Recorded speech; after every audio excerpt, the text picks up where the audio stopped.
Yes. Today is a beautiful day in Dar es Salaam, Tanzania. It's in the evening, to be exact, 1929 according to my clock. And it's all about tech ecosystem conversations with developers here in Dar es Salaam, Tanzania. And we're joined yet with another good dev who is a mover and shaker, Mr. Justine Mahinyila. Justine, how are you? I'm good. How are you doing? I'm cool, man. So, Dar es Salaam, since I arrived here, it's really a great place to be. I was back here, I think, either 2017 or 2018. And I've seen a couple of great achievements and developments across the country. Mm-hmm. Number one is the infrastructure. So when I was here, it was a bit being done. Right now, it's completely done and it looks beautiful. Another thing is how developers, discipline with the developers. And even from the previous conversation I've had, what we did back then with the workshop, it really shows up. And a couple other communities that came afterwards, and they did some good job with the developers.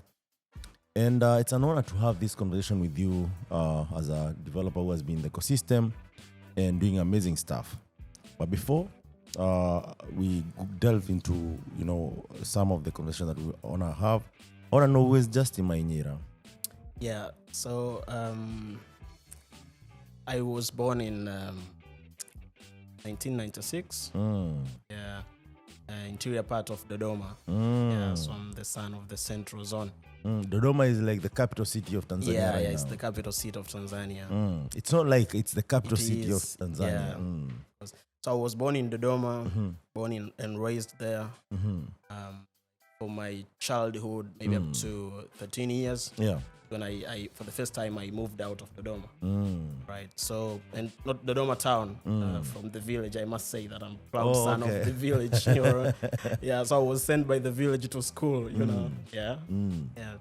Literally. So, yeah. So for the first time, I remember going to school with my daddy, taking me to boarding school for the first time, and it was like 12 hours. That is primary school, or? That was all levels. So all my primary was in the village. I had never gone outside of the Dodoma. Yes. So for the first time, I did 12 hours drive. My dad to Kilimanjaro, Moshi, to be precise. Yeah.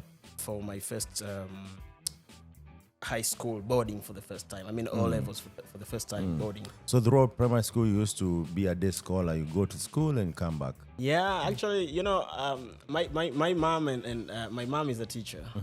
My dad is a pastor. Yeah, it's a quite pastor a combination. In the village. Yeah. So me, I'm a community guy. So you have seen so many people. Two big have like one of the two big institutes in our country, either school and religion, churches and mosques, So on Sundays, it was like a rule in our family to go to church. So maybe when you're sick, everybody confirms that this guy is sick, can't go to church.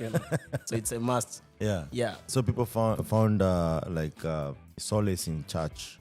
Yeah, so being born, being raised in that kind of a family, for me it was, I think when I reflect back these days, I see it like it was a privilege, an advantage. I got to experience leadership. My dad, besides being just a pastor, a local church pastor, but all my life I've seen him being a leader in the church, like a bishop or something. Yeah, so I've seen him doing these leadership roles, and being a pastor in a village, it's always about a lot of leadership things. The church has programs and stuff, but also at school, my mom being a teacher. Yeah, also that gave me early childhood access to education, books and stuff. Though I never went to, like most of the Tanzanian kids, I never went to a vidudu or the kindergarten and stuff, or the preschool. I never did that. So you just went straight to start one? Straight to start standard one. Yeah, when I Why? was 6.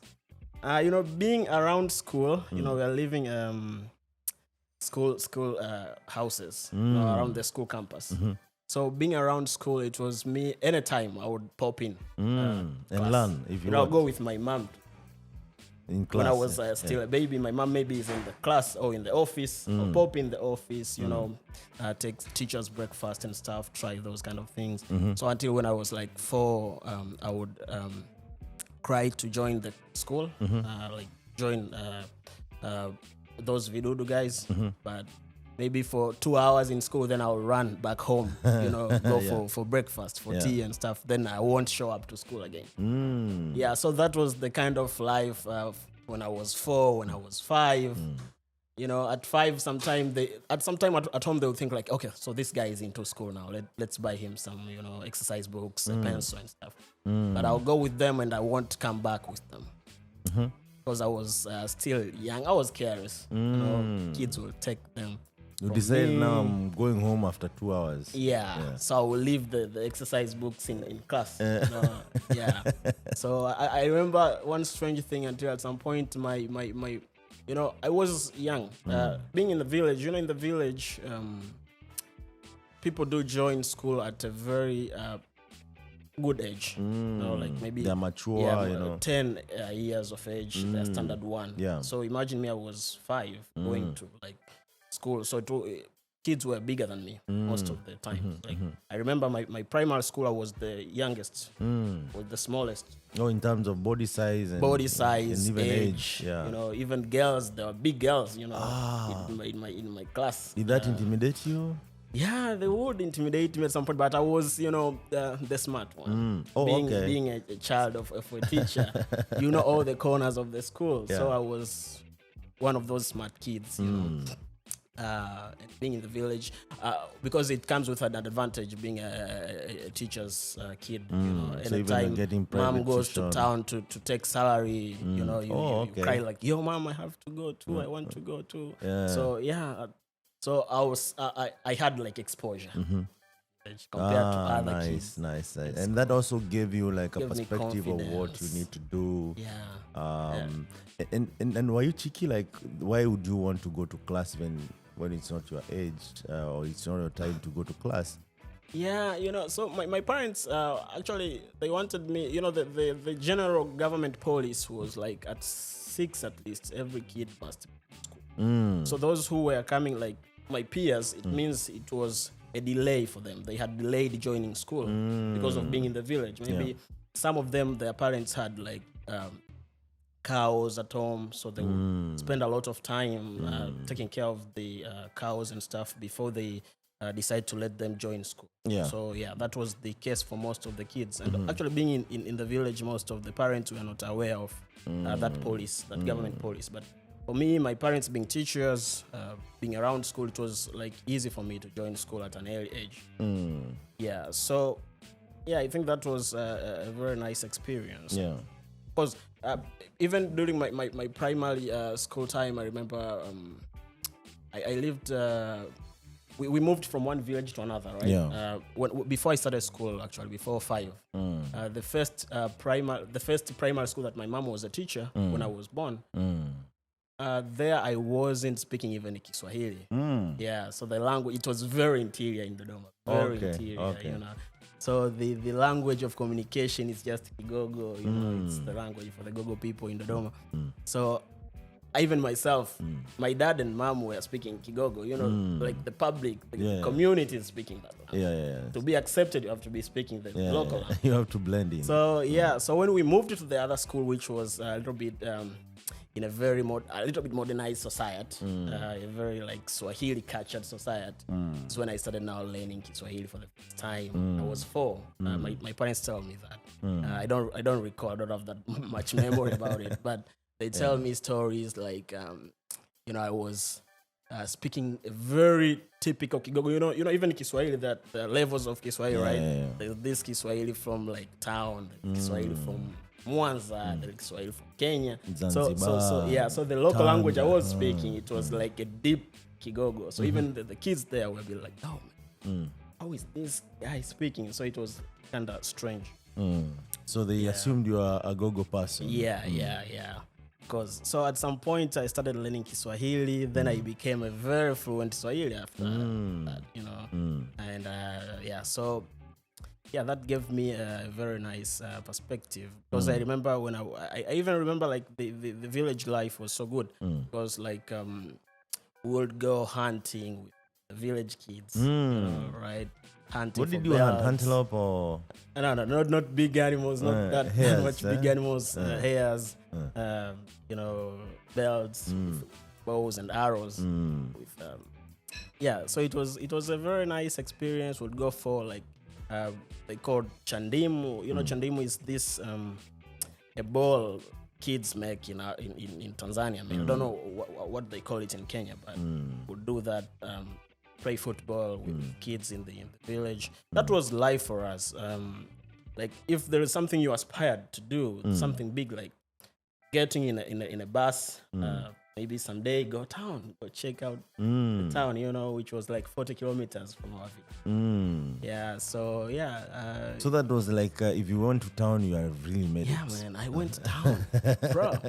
I went town. We had this, I mean, it's everywhere in the village in African society. So people aspire to go to town, and then when they go there, they're like, I want to go to the next bigger town, and the dream keeps going on. Yeah, for us as kids, it was like just going town to sit around and then come back home. Tell the story to the other kids in the so it sounds cool. And it sounds cool. Bro, you go town. Their kids have never gone to town, so you tell them stories, But again, there was this bigger, like the biggest, coolest thing for someone who had been to Dar es Salaam. That was much respect. You've been to Dar es Salaam? No, I was actually born in there. If someone tells you that, and there's this Kiswahili for Dar es Salaam. Nimetokea Dar, that is coastal Swahili. You respect that. Like, man, this guy, this kid, even if he's, he's not that much, have a big body and stuff, people will be scared because they assume he or she knows how to fight and survive. Again, of course, in class I was leading. You're also smart in class. Yeah, smart in class during primary times, primary school times. So you used to be on top always. On top, number one actually, like number one, because I was so curious as a kid, asking questions. I remember even some of my friends would be like, "Man, unauliza maswali sana." You're asking a lot of questions to the teacher, man. You're making us look dumb. So please spare us somehow. I was that kind of a kid. Then I remember even at some point during standard 6, I came out number 2 during the final year. I mean the last annual results. I came out number 2. I remember I cried that day. So my dad was like, "What are you crying for? You did a mistake. You let the other kid, next time, make sure you study hard. We always tell you, study. You tell us, oh, I'm smart. Even if they start, they won't, I was that kind of... They won't catch up. They won't. But this time, this friend of mine, Joseph, my rival back in school, came out number 1. Standard 6. Then in standard 7, I went, then the results, then standard 7, we have the national exam. So I came number 1 in my ward. We have a ward comprises of 2 villages or more, right? So several schools, I was the top kid. And back then, every ward, it was the government policy to have schools. So all of us who passed the national exam were selected to go to the ward school. But my mom actually, my mom, as being a Christian, a pastor family, my mom had that plan for me to go to seminary school. This seminary school owned by the church that we go to, in Moshi. So since I was a young kid, age 5, my mom had that plan. Once you finish your O levels, your primary school, for O level, you'll go to Paraja Seminary School. It is in Moshi. So after that, standard 7. Results came, I had passed, but before going to O level, I had to go for a pre-form 1 course, which is a 3 months program. Most of the times, it's a private thing. Parents decide to take their kids to teachers or to these classes most of the time in town. So I had to move to town. I remember I had to move to town. I think that was 2010, maybe 29, I think, something like that. I had to go to Dodoma town. I lived at my uncle's place. I joined the pre-form 1. That was uncomfortable. That was the first uncomfortable environment for me. Why? You know, coming from my comfort zone where I'm the smartest kid. Now I'm You find around other these smart kids, eh? new kids, town kids, watoto wa mjini, right? Yeah, so I'm coming from the village. Now I'm with watoto wa mjini You're here. no longer coolest guy. Yeah. I'm no longer the coolest guy, the cutest guy. You know, I was cute. Oh, okay. Yeah, back in the day, I was like, you know, people would tell me, oh, you look like your mom, man. And that used to pain me. Oh, okay. Yeah, why do I look like I'm a You should look like your dad. Yeah, daddy's boy, man. Like, if someone tells me that, it would But make they me said it in feel a good way, inferior. right? In a good way. No, I mean, no. Like bullying for the boys, it was kind of bullying. Like if you know, it's a point of bullying. Yeah. Trying to poke holes in you, in your confidence. Yeah, but but as a growing up, all my life, I've always been proud to be a daddy's kid. Yeah, so I've emulated him a lot in my life. How he speaks. Yeah, you know, some knowingly, some just because I love the guy. So how he speaks, how he does leadership. Yeah, so now I was in town in this new environment. Where I wasn't the cutest kid. There are a lot of handsome boys there. There are a lot of, big boys, smart kids from international schools. We're going together in a class. Yeah. So, people. And here the boys are calling you beautiful in other words, right? Say that again.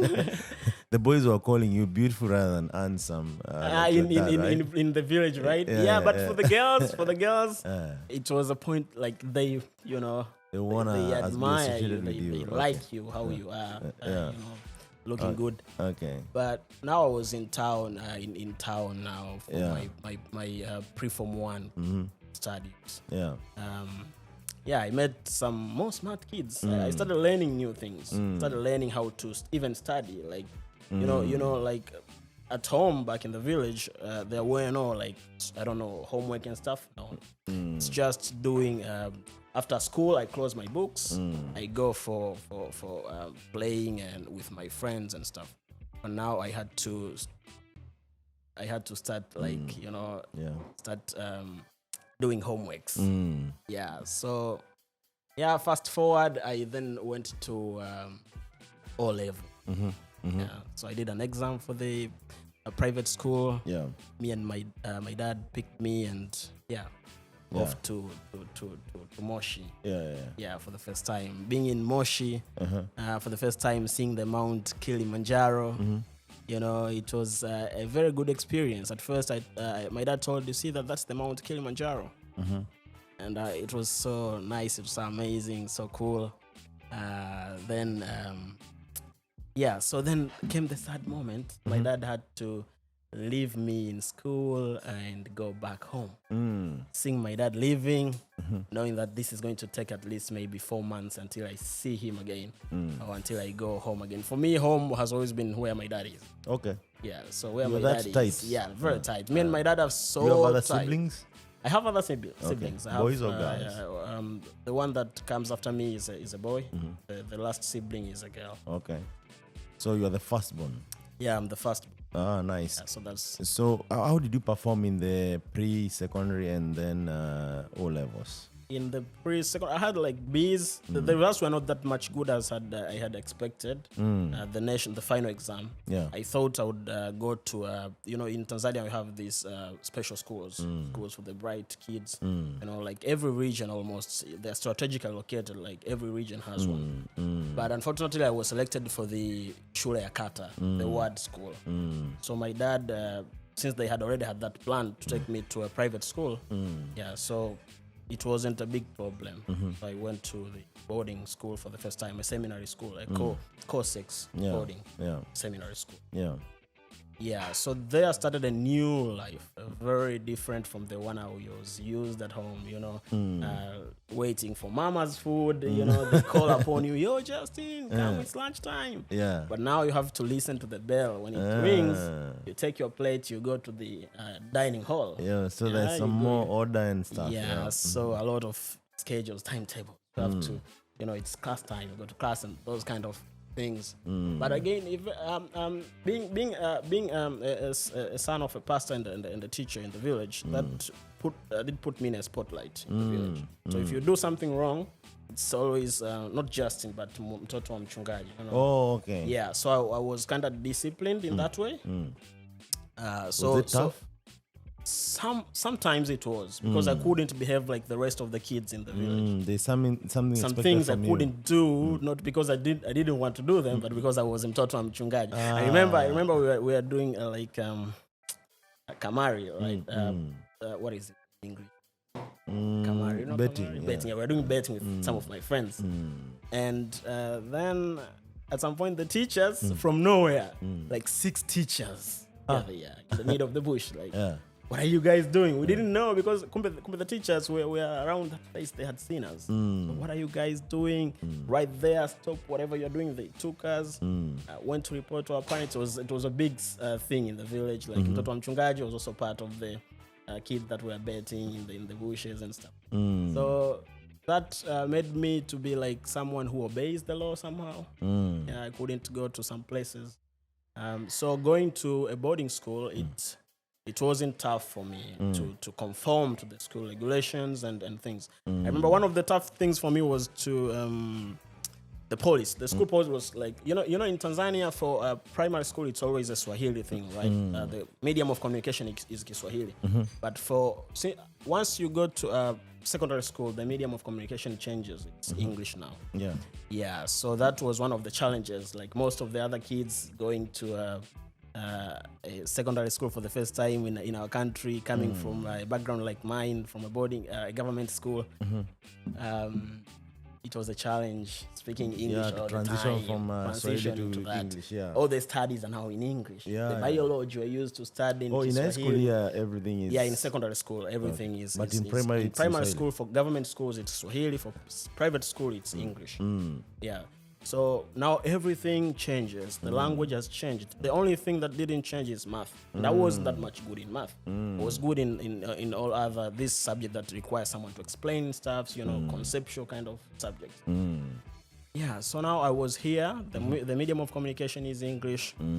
All the subjects are in English, and I have a much more like diverse community. I have people from international schools. We have them. People that English to them. Me, I have to go and read grammar, read tenses, study even English. I prepare for the English exam. But I have now students that, for them, it's an English exam. They just go freestyle. We call it freestyle. They do a freestyle exam and they come out with A.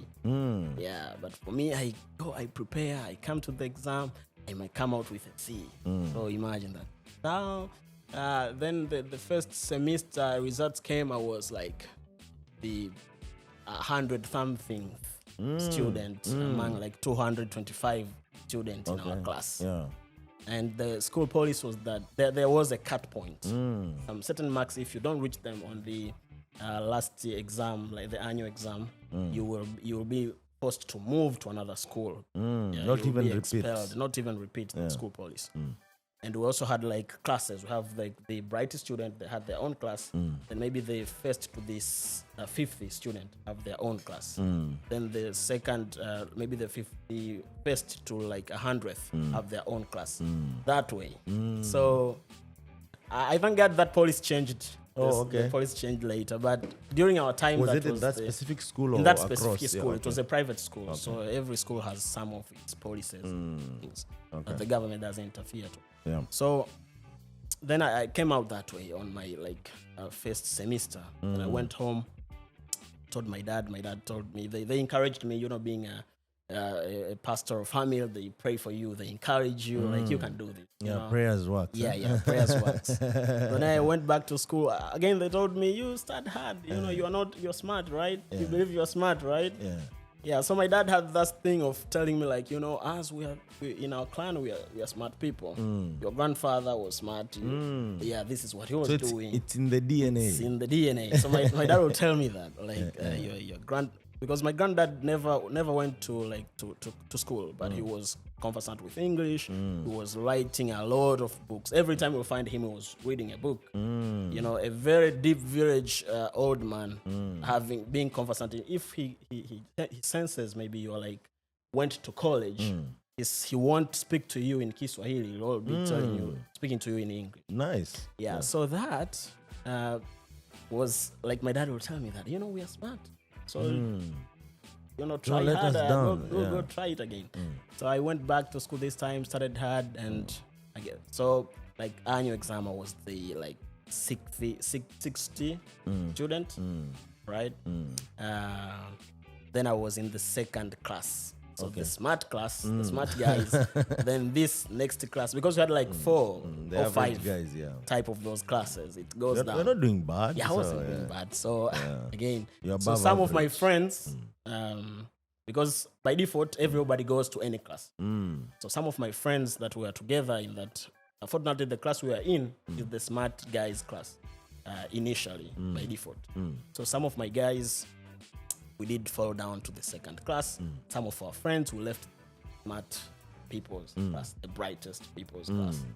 It was a moment of, you know, despair and stuff. Like, and so, but again, that gave us like the spirit to fight much harder, and we told ourselves. So we formed like a crew. Yeah. Like we're going to study group, a study group, and make sure that we take our positions in the right. You ganged up. Yeah, we ganged up. Again, because these guys were coming from other regions, from Singida, and they were leaders. You know, I come to realize that these guys that we ganged up, where they came from, they were leaders, but in public schools. Swahili speaking schools. So we analyzed ourselves. We did set a very tight schedule for ourselves. On top of the school schedule. So if the school schedule finishes an hour, then we make an extra hour. We go an extra hour, doing a lot of discussions. Then later on, we started advancing. Went from 2, from 2 the first semester, we went back to our class with all my crew. Went back to our class. Yeah, the bright guys class. Then life went well. I remember some point for some reason I had to quit some of the things just to make sure that I stay in position, position in class, like quitting football and stuff. I had to quit that. Yeah, used to play a lot of football, right? A lot of football. I replaced it with reading a lot of books. Yeah, so I remember by Form 2 I had read all the literature for all levels. Yeah, all the literature, all the books that even the Form 4 were supposed to read, I had read them. So at some point I'll find a Form 4 finding me reading a literature that is supposed to be read by a Form 4, and he tells me like, yo, dude, you're reading that. I've not even read it. What are you wasting your brain resource? You know, that kind of intimidation. Yeah. So yeah, things went well. Remember some point, I remember at even some point I even topped up. I became the top student in my class. That was Form 3. And there was this girl, her name is Dorcas. She used to be like the number 1 since Form 1. Always. She's the number 1. So she was the me of all levels. She was the number 1 always. So I was so curious. Does this mean like Dorcas is smarter than us? So I remember during the second semester, Form 3, I decided to do something. I said I'm going to, investigate, spy on her. What does she do? What does she do to come out the top every time? So. And you're quite competitive, huh? Yeah, we came. No, not that much. If you have to investigate, stalk a lady. I'm just curious. So I remember we came back from holiday. Then I did. Dorcas was sitting always at the front seat class. I did put my chair just after her. To see her schedule. How does she start? When she comes back to class, I make sure that she finds me in class. And before she leaves, I make sure that before I leave the class, I make sure that Dorcas has left. I did that. Then we came to do this exam 2 months later. And results came out. We had Division 1. It's like the distinction. I don't know if that's how the system is in Kenya. Yeah, so I came out with Division 1. And Dorcas had the same Division 1, same points. So since she was a lady, the police is ladies first. So the names, the results names started like Dorcas, then just, then the rest people followed in. And that exam, a lot of people performed bad. So it was noticeable. Yo, Justine did at a Division 1 and he's at the top, a guy from nowhere. Justine is always like maybe the 21st, 20 something. There is the number 1 guy.